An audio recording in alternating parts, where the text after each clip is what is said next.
Hey guys, this is Jake Wyer with Blue Coast Realty, and I'm down here at Wrightsville Beach, one of the greatest places here in Wilmington to hang out. We're in October, and as you can see, I am sweating up a storm because it is almost 90 degrees still. We got several more months before the weather here changes to even fall, really, I guess. Wintertime kind of comes around at the end of December usually. And I'm going to go over the pros and cons of Wrightsville Beach, kind of what makes this place really kind of unique compared to even some of the other beaches here in the Wilmington area. So take a look. I hope this helps you out. Hey guys, so let's get right on into this. This is Wrightsville Beach. Beautiful, right? So one of the major pros of Wrightsville Beach is it's centrally located on the Wilmington coast from north to south, making it very easy access to a lot of things that Wilmington offers. As you can see, Topsail Beach is to the north, 30 minutes from Wrightsville Beach, and then 30 minutes to the south, the very tip, is Carolina Beach and Curry Beach. So this is one of the other pros. As you can see, beautiful clean beaches, no trash, very, very well maintained. It's something that a lot of people love about Wrightsville Beach. Also, a couple great hotels, very nice if you want to do a weekend stay or if you have family in town.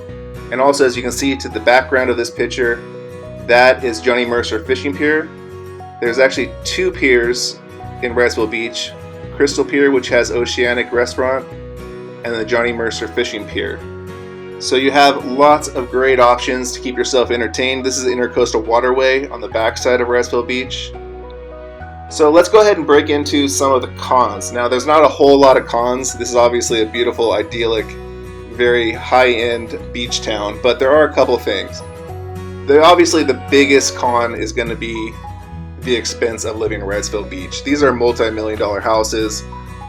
And the other con is for the average person enjoying the beach, the parking is expensive. We're talking $3 an hour during the summer months, which is Memorial Day to October 31st. So there's definitely no free parking. The other thing comes with a great beach is crowds. This is 4th of July weekend, so this is about as bad as it gets.